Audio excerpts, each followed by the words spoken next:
The Raiders have officially hired Pete Carroll to be their next head coach, reigniting the rivalry between him and Jim Harbaugh, setting up what could be a wild year in the AFC West.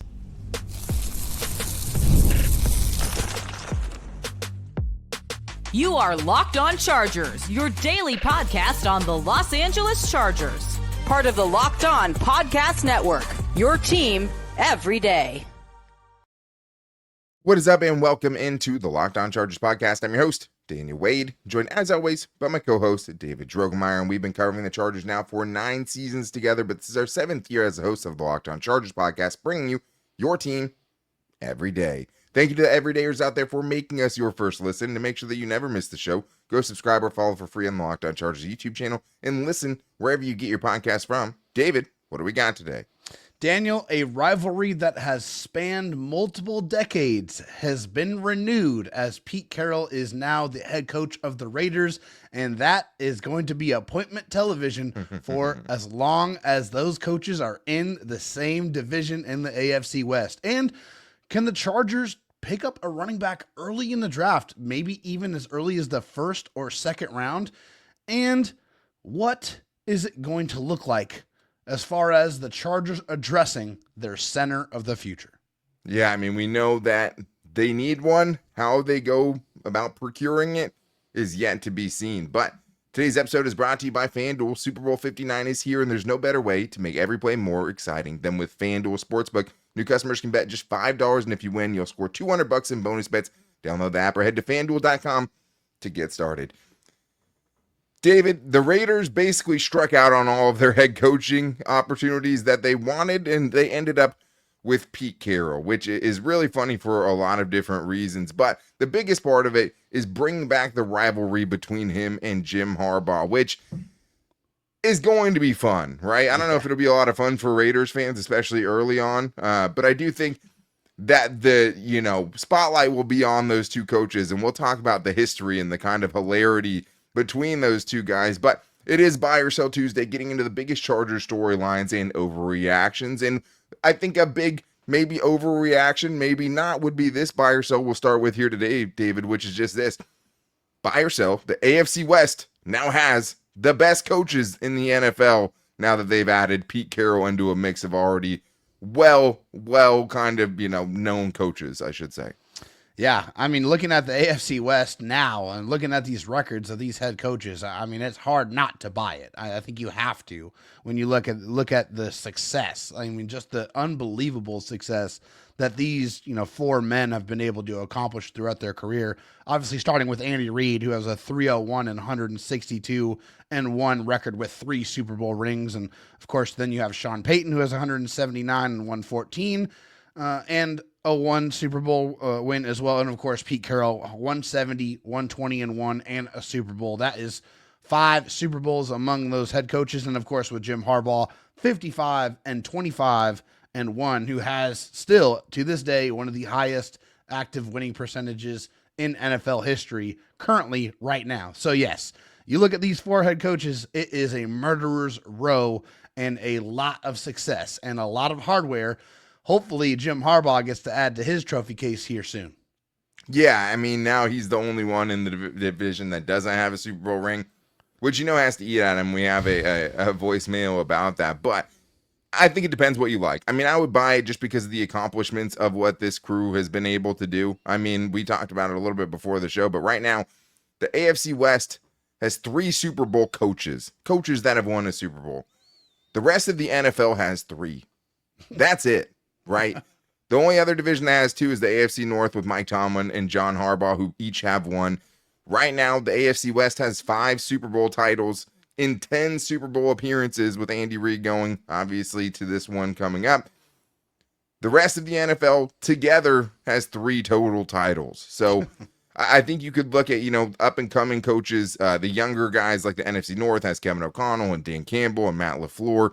Now they have Ben Johnson, and we'll see about that. And all those guys, that's 3 playoff teams, 2 14-plus win teams in that division. Obviously, the AFC West had 3 playoff teams as well last year already before they added Pete Carroll. But yeah, if you're talking about accomplishments, then no one is even close to what the AFC West has right now. Obviously, that's heavily weighted by what Andy Reid's able to do, and just him being easily the best coach in the NFL gives them a leg up in that argument. But it's really about Jim Harbaugh and Pete Carroll, David, because this is something that goes back a very, very long time and has some really, really funny moments in it. I think the most famous one has to be 2007, or no, actually 2009. That's the What's Your Deal game. Stanford playing against USC when Jim Harbaugh and Pete Carroll were coaching those teams. Stanford beats USC 55-21. After the game, they have the very notable handshake where Pete Carroll says, "What's your deal?" And then they kind of go back and forth for a second. But the best part is Jim Harbaugh's team was up 48-21, decided to go for two, even though the game was very much already in hand. And when he was asked about it afterwards, he said, "I really wanted that 50. I really wanted to get that 50. They ended up scoring 55 and won 55-21.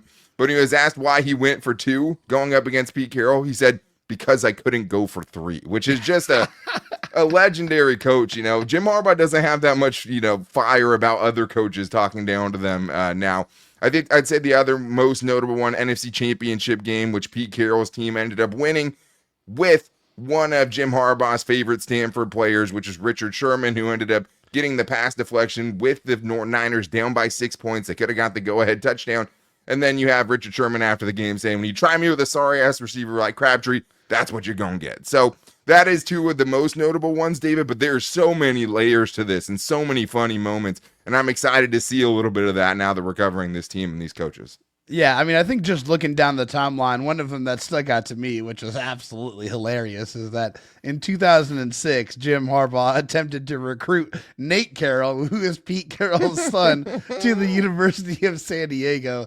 And of course, obviously, that didn't happen. He went to go on to USC to play for his dad. But that, to me, is all-time legendary trolling from Jim Harbaugh. Like, I really hate this dude, and I am going to try to do anything and everything I can to get under his skin and undermine him.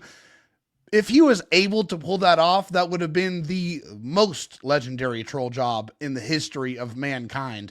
That didn't happen, but that's still really, really funny that he tried to get it done.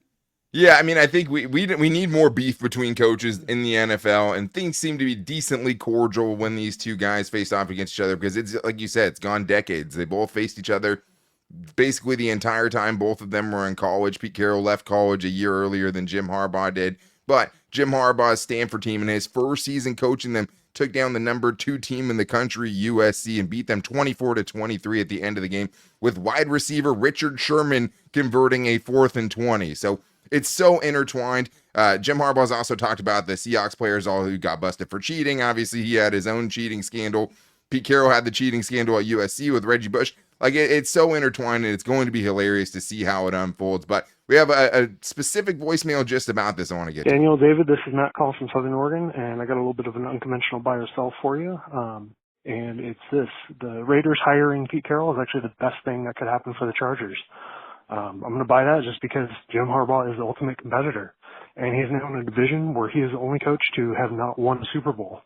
So I think for long-term success and potential Super Bowl for the Chargers, that was the best thing that could happen. It's going to unlock the best version of Harbaugh going forward, and I think it's going to be great things for the Chargers.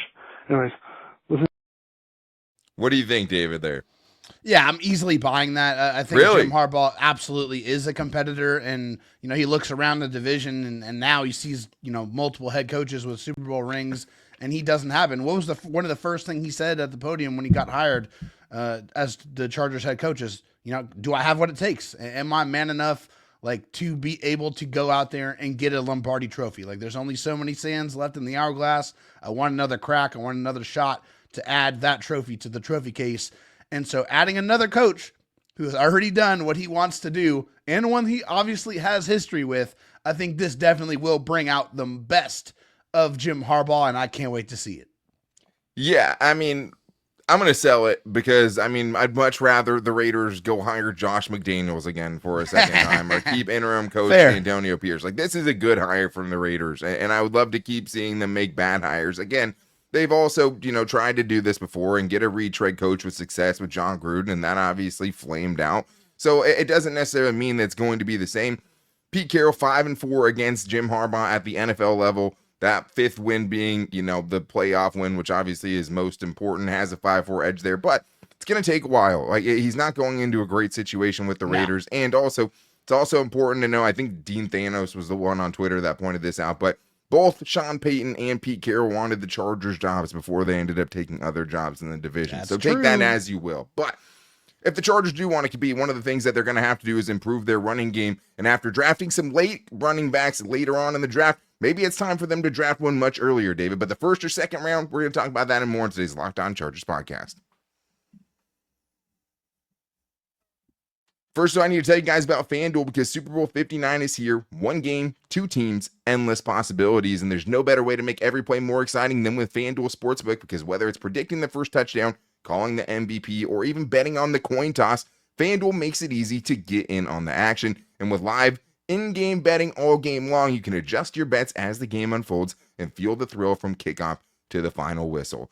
Live betting feature lets you stay involved with the game no matter what happens on the field, and the app is super easy to navigate. Plus, knowing that you can place a $5 bet and potentially win $200 in bonus bets for the Super Bowl, that's icing on the cake. And I mean, for me, I'm always going to go with the props. I love, coin toss, betting Gatorade colors, whatever that case may be, and anytime touchdown score. So I'm going to be trying to go for as many Philadelphia Eagles as I hope they take down the Chiefs and end the three-peat chances. But all you have to do if you want to get on the action on Super Bowl, download the app or head to FanDuel.com to get started with just bet $5. And if you win, you'll score $200 in bonus bets. That's FanDuel.com. Bet with FanDuel, official sportsbook partner of Super Bowl 59. All right, David, well, we have some more buy or sells to get into because there's a lot of overreactions and storylines flying around out there. But I think this one from We Are the Storm is very base because I do think it's something that's a legitimate question with what the Chargers' track record has been drafting running backs. And they say, buy or sell from We Are the Storm, Chargers will draft an elite running back in the first or second round. Are you buying or selling that?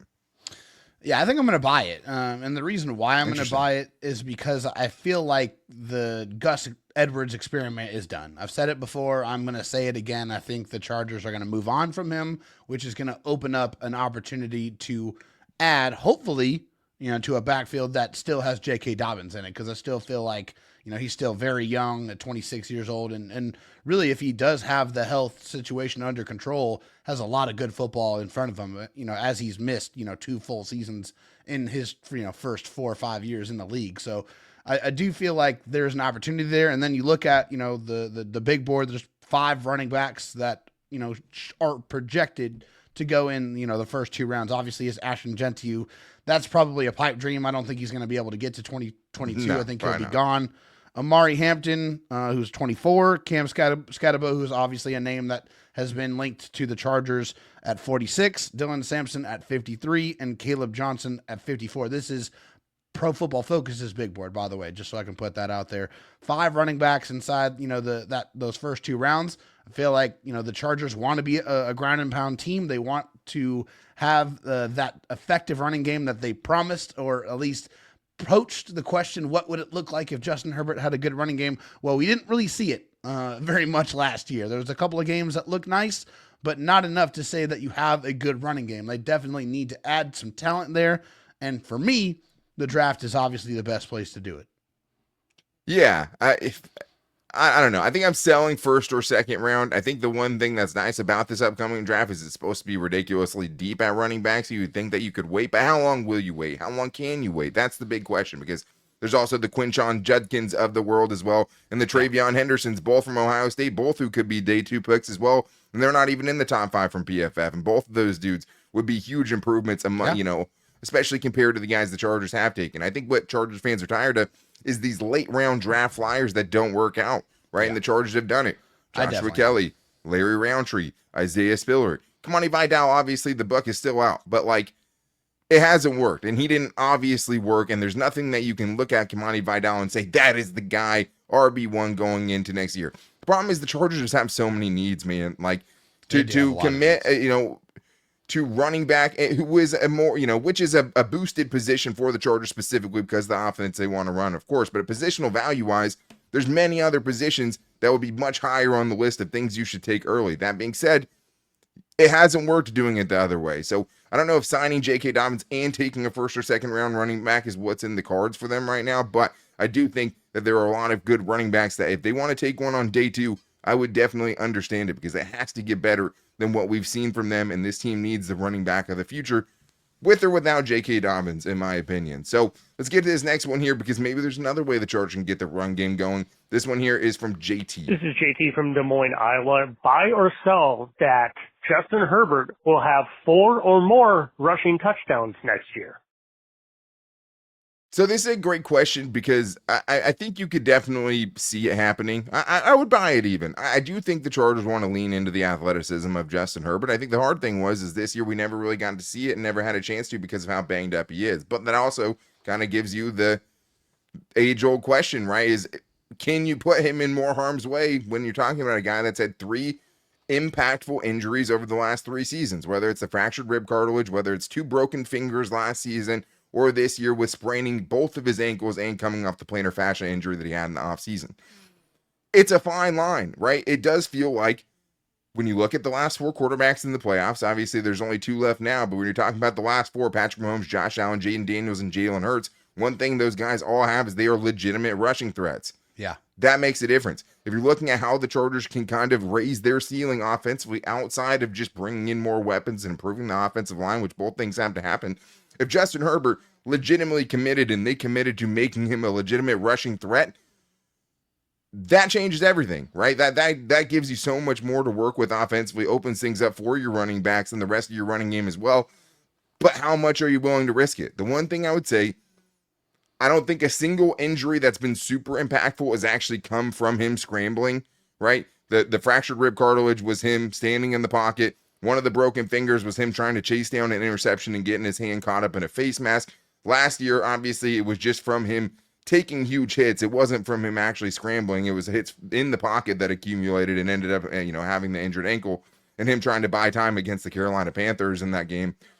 I don't know, David. It's tough because you want to see it more, but it is, it's a dangerous game if you want to play it. Yeah, I just feel like this is another lesson you got to learn from the playoff teams here is that Justin Herbert needs to add this element to his game that we obviously know is there. In his rookie year, he had 5 rushing touchdowns. And he has 2 other seasons of 3 rushing touchdowns as well. So he can do it. He absolutely can do it. And I feel like there were opportunities, especially against the Texans, to run with the ball that he did not take. So I feel like, you obviously need to improve the interior of the offensive line, give him more confidence that they're going to be able to block and to be able to set up those type of QB designed runs, which we didn't really see a lot of. Most of his rushing yards came from scrambles, but if they're able to improve that, then yeah, I'd love to see Justin Herbert run more because we know what he can do with the arm. If they legitimately have to worry about what he can do with his legs, which we know is dangerous, then that just takes Justin Herbert's game to the next level. Well, and just look what the Chiefs did to the Bills, right? In the big moments, in every short yardage situation, they ran the same play. Play action, hard fake, Patrick Mahomes rolls out. You give him another option if it's not there to throw to, and it worked every time. They couldn't stop it, and we know that he's always in those big moments finding the plays with his legs, and that was the biggest criticism, one of them that you had from that game from Justin Herbert in the playoffs was just like, you can't have 0 rushing yards in that game and have the offensive performance that you had. Like, you have to be able to create on your own and get something going when you need it. Like we saw against the Saints when he lowered his shoulder against Tyrann Mathieu, like we saw multiple times last season, but in the biggest moment, 0 rushes, 0 yards. So it definitely has to be more of his game going forward. But it also opens you up to more injury risk. And when he plays injured, he's usually a shell of himself. His toughness isn't questioned, but his actual productivity while trying to play through injuries isn't what we've seen from him when healthy. But let's get to one here real quick from Alex Boltup, who says, Kellen Moore has had great success with the Eagles offensive line, so buy or sell. The Chargers have a player problem, not a coaching problem when it comes to the offensive line. David, you buying or selling? Yeah, this is an easy buy for me. Obviously, you see what talent looks like, and you see what it doesn't look like. On the outside, they're as almost as talented as it gets with Rashawn Slater and Joe Alt. They are phenomenal players. And hey, the Chargers tried to throw premium resources in the middle with drafting Zion Johnson in the first round. Sometimes it works out, sometimes it doesn't. But you have to have the ability. There's only so much a coach can do to be able to bring that out of you. You have to have it naturally ingrained in you to be able to showcase that. So absolutely, this is an easy buy. Yeah, I mean, the Chargers started last season. Their starting offensive line outside of Bradley Bozeman, right? You had 3 first-round picks and a third-round pick in Trey Pipkins.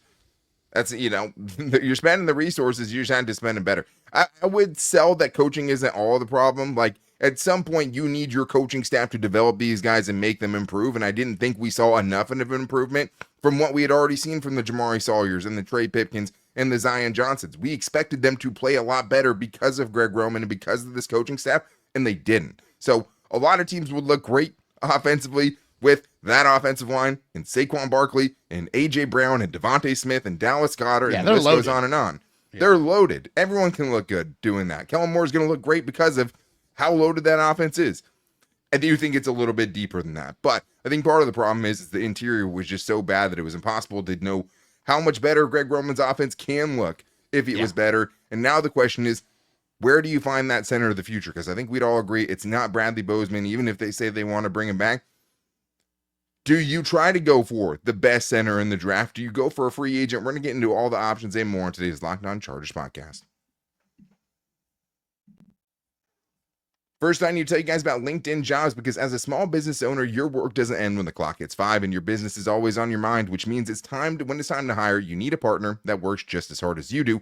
That's where LinkedIn Jobs comes in, because when you clock out, LinkedIn clocks in. LinkedIn makes it easy to post your job for free, share it with your network, and get qualified candidates all in one place. And LinkedIn's new feature can help you write job descriptions and then quickly get your job in front of the right people with deep candidate insights. And here's a pro tip. Add the hashtag hiring frame to your profile picture to double your reach to qualified candidates. No wonder 72% of small businesses say LinkedIn helps them find high quality hires. And that's just not hires. That's not just filling openings. That's high quality hires, people that can stick, so you're not trying to fill that same job a couple of months later, which is absolutely huge. All you have to do, post your job for free at linkedin.com/LockedOnNFL. That's linkedin.com/LockedOnNFL to post your job for free. Terms and conditions apply. David, we still have more great buy or sells to get into, including one about the center of the future for the Chargers and how they go on procuring it, because we know that they need it. We know how much they've missed Corey Linsley and how much he did for that group when he was here. But I do want to thank all the everydayers out there. We appreciate you, especially in the off season, for still making us part of your day every day, making us your first listen, and just being an everydayer. We appreciate everyone, especially those who hit us up at Locked On LAC for your buy or sell, or called into 323-524-7924 and got your voicemails in, and also putting up with me today, fighting through sickness, Dan's flu game today. But thank you for making us your first listen. If you need a second listen, make sure to check out the new slate at Locked On NFL, where you can keep up with everything going on around the league with Tyler the Madman Rowland, and a different show with Tony Wiggins as they bring on the people who cover their teams every single day on YouTube and wherever you get your podcast from. But Dave, we have a great question here, or a great buy or sell, I should say, from Bitcoin Not Crypto, who says, buy or sell, the Chargers need a long-term answer at center. Will or should they draft the consensus number 1 center in the draft, Gerald Wilson? PFF ranks him at 103. So third round, with the Bolts picking at 86, is probably where they'd have to take him. So I don't want to get into specific player evaluations. We're going to get into that. It's way too early to be going through the entire draft and evaluating all these guys. Those long film nights are coming, but I do want to focus about what the main buy or sell here is, which is just this. The Chargers need to find a long-term answer at center, but obviously you buy that. The Chargers obviously need that, but it's about how you do it. And I mean, I would also say if the best center in the draft is the 103rd best player overall in the draft, this probably isn't a draft where you're going to get an obvious, immediate impact player who's starting for you day one at center. Chargers could regret not trying to get a center last year, where it feels like, at least by this metric, was a lot more loaded at center. So for me, David, what it comes down to is it's going to have to be a best of both worlds situation. You're going to have to attack it in multiple ways. So to me, it's find a veteran center in free agency and find, you can still take one of the top centers in the draft, as you're saying, right? With the 4th or 5th round pick potentially, but it's get a veteran center who is an upgrade over Bradley Bozeman and try to draft that center of the future later on in the draft and put it on your coaching staff, right? Who do you need? Who can you develop into a guy who can start for you down the road? Yeah, I mean, we definitely want a strong center. That's obvious. It's so impactful to have somebody who has command in the middle of your offensive line, because if you have a good center, it's a force multiplier. It makes your guards on each side of him that much better. So ideally, you would want a great center that's already established that you can get out of free agency. But there's just looking around, there's not a lot of those names out there, at least as of right now. Obviously, things can change, cuts can be made, but I still want the Chargers to go out and get the best guards money can buy, and also go grab a center in the draft. Whoever that is, I am very happy that we finally have a GM that I feel like can evaluate talent and can find talent up and down the draft. At least he showcased that with his first draft, and I have trust that he will be able to do so again. Yeah, so you don't think they should try to sign a free agent center? You just think they should go all in on guards and then draft a center? Is that what you're saying? That's what I think will happen. I mean, obviously, I want a veteran center. I mean, I'm with you. I want an upgrade, but I just realistically, are they going to be able to replace all three of those guys in free? I just don't think. The problem is they're not going to try to replace Zion Johnson with a guard in the free agency. If you're lucky, you'll get one good guard replacement in free agency, and you don't need to sign a top guy to potentially be an upgrade over what the Chargers got from the center position last year. You're not going to get three new guys, more than likely. You hope to get competition. You hope to draft guys that can push them. You cannot go into the draft, especially if the best center is the 103rd ranked player, with no option at center, right? Yeah. You just can't. That's impossible. You can't do it. But let's get to this one, Tom, who has 2 out of 3 options for us to pick, and I really do think 2 of them are going to happen. Hello there, Dan and David. Hey, thank you so much for making my commute so much better every day. So buy or sell. This is Tom from Northern California. I'm asking if 2 of these 3 things you think will happen. 1, Khalil Mack re-signs with the Chargers. 2, unfortunately, we cut Joey Bosa. And 3, Chef Ortiz signs T. Higgins. So buy or sell, will 2 of those 3 things happen?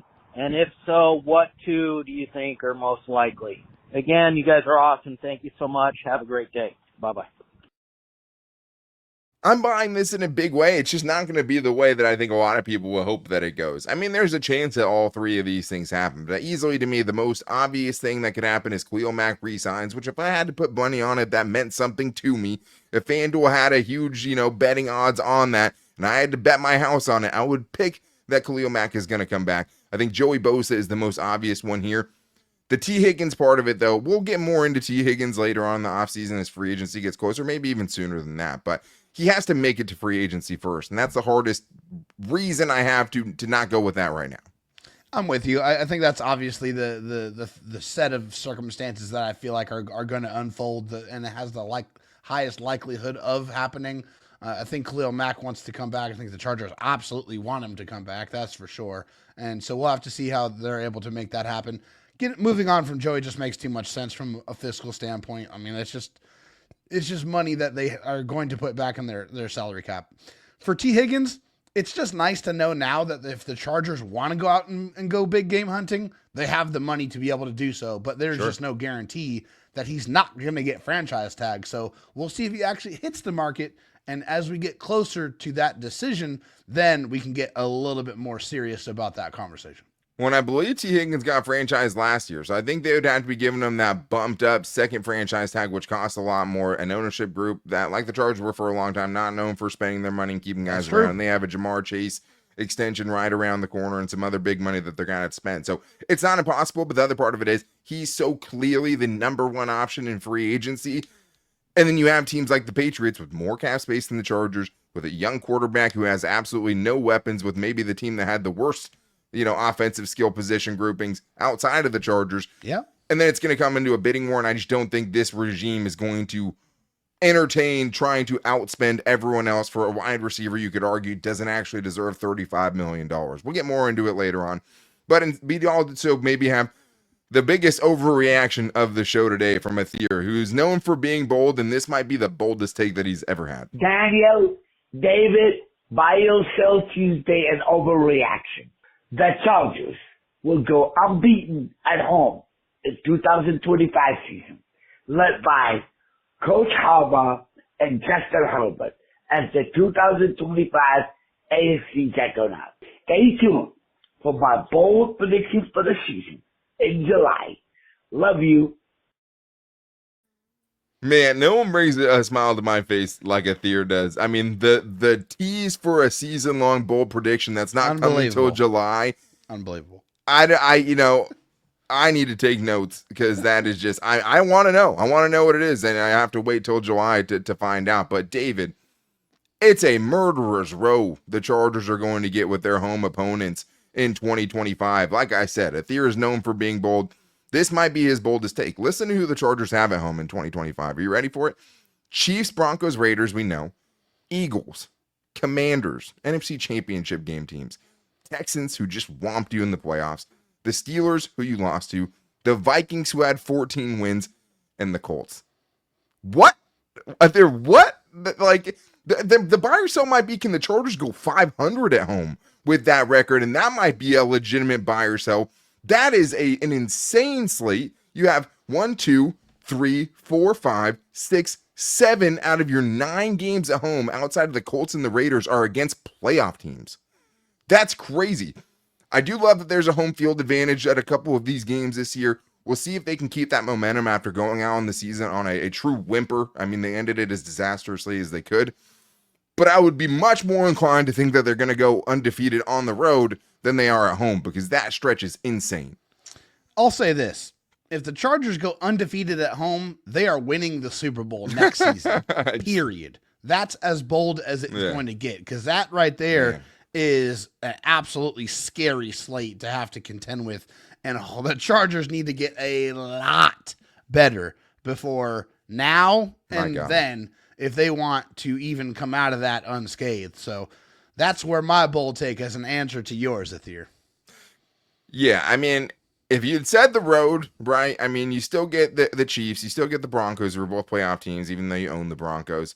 You get the Raiders, and then the other 5 teams you get are the Jaguars, Cowboys, Titans, Giants, Dolphins. Sign me up for that, because you know how many of those teams made the playoffs out of the ones I just mentioned? It rhymes with hero, because it's 0. No, Titans, Giants, Dolphins, Cowboys, none of those teams ended up making the playoffs last year. Right. Obviously, you get the AFC West teams where you have 2 playoff teams there. But, yeah, the road seems much more likely. I don't even think I would buy undefeated on the road, even if that was an option. To me, like I've said many times before, it doesn't matter what you do until you beat the Chiefs. I'm not going to believe you're going to beat the Chiefs. You have to show me first. And as the Bills just learned the hard way, it doesn't matter what you do against the Chiefs in the regular season. It matters what you do in the playoffs. And now Josh Allen 4-1 against Patrick Mahomes in the regular season. 0-4 against Patrick Mahomes. Why couldn't you do it for us, Josh? Why couldn't you be our hero and end the three-peat?